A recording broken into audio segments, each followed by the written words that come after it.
we are Group 8. This is Carmen, I'm Melissa, it's Ramal, and Fergus.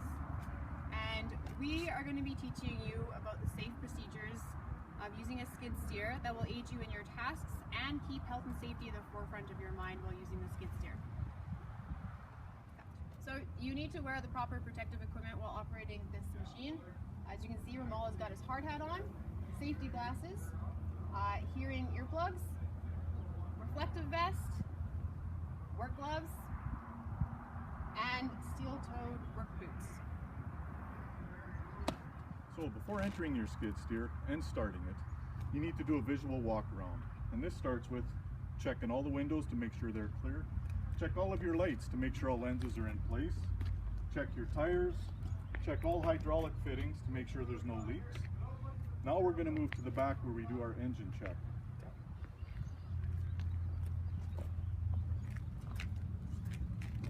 So moving to the back of the machine, we also check all our lenses on our lights here. Moving into the back of the machine, check the engine. Green cap is diesel. Air filter cleaner here. Make sure the drain port is clear.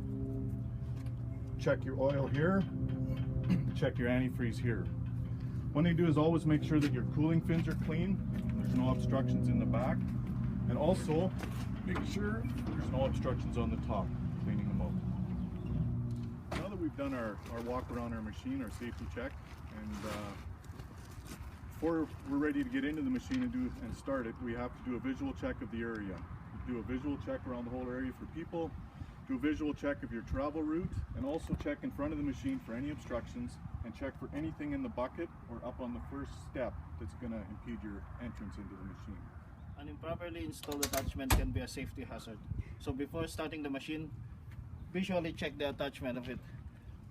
Check it from in here, and there's a button up below here. You can just touch it, and you can easily say that it's properly attached. And if it's improperly attached, call the mechanic, or if you're comfortable to do so, check the manual and fix it yourself. Entering the machine, what you do is you'll stand on the bucket here. There's a metal step here, serrated one, so it's nice and grippy. Stand up that, more serrated metal up here. You walk up here, hold on to the handle, and slide in there backwards like so, holding onto the handle all the time so you don't slip.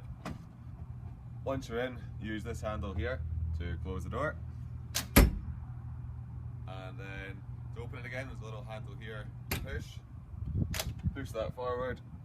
Exiting is the exact same, holding onto the handle at all times, carefully stepping down onto the bucket, making sure it's not slippy so you can hold yourself.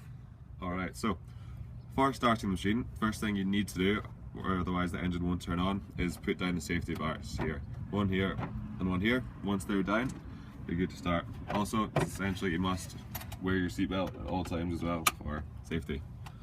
So when you're about to turn it on, keys here, you'll turn that around a little bit like that, then it'll beep. Once when there's a little screen that monitor up here in the top right, and there's a passcode you need to enter, otherwise the engine won't turn on. Yep, and then once that code's entered, you're good to turn the engine on. If the engine's not warmed up, or the spark plugs aren't good to go, the engine won't turn on by itself.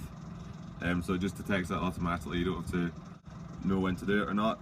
If it doesn't work straight away, turn it off, turn it back on again, and start from there. There's also a parking brake button here.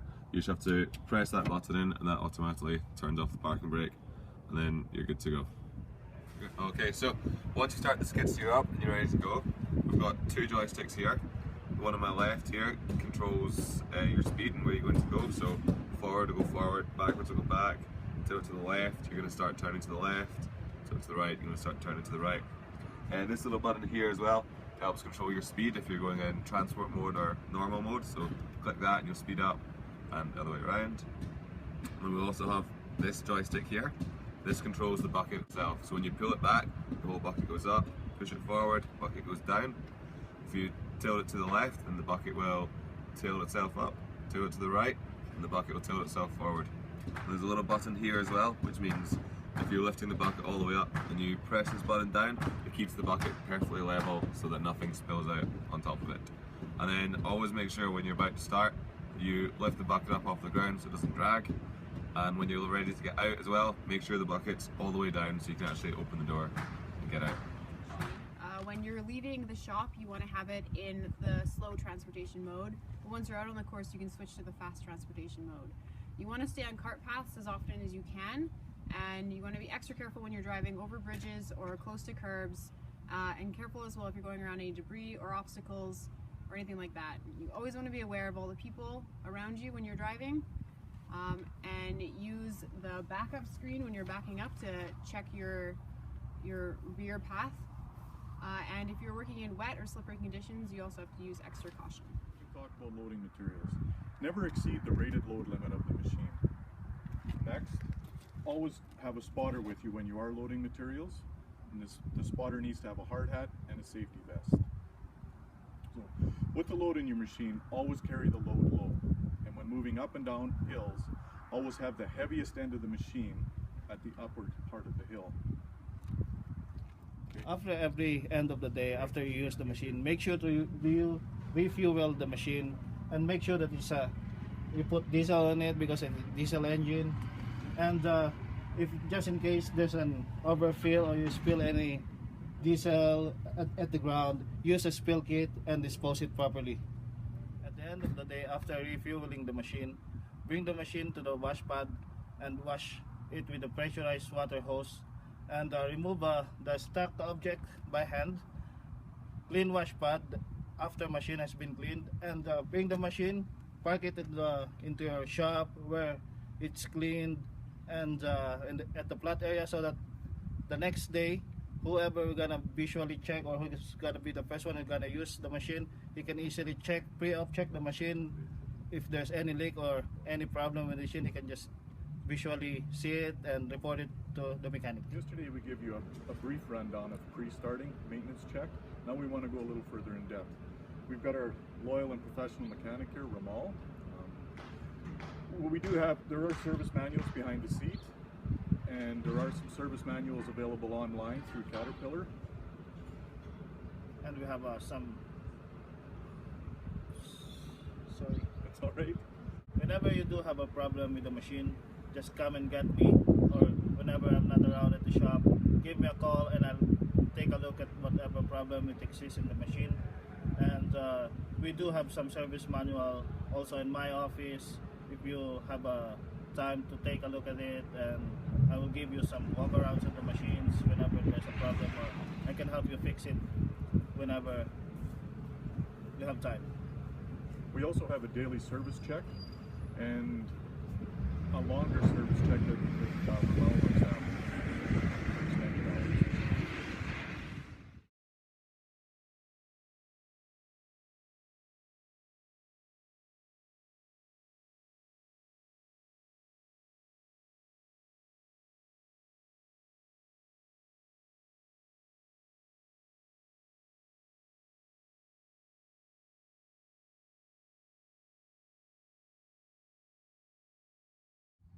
This video has shown you the safe work procedures and practices for a skid steer loader. And always remember, common sense should always prevail when operating a machine.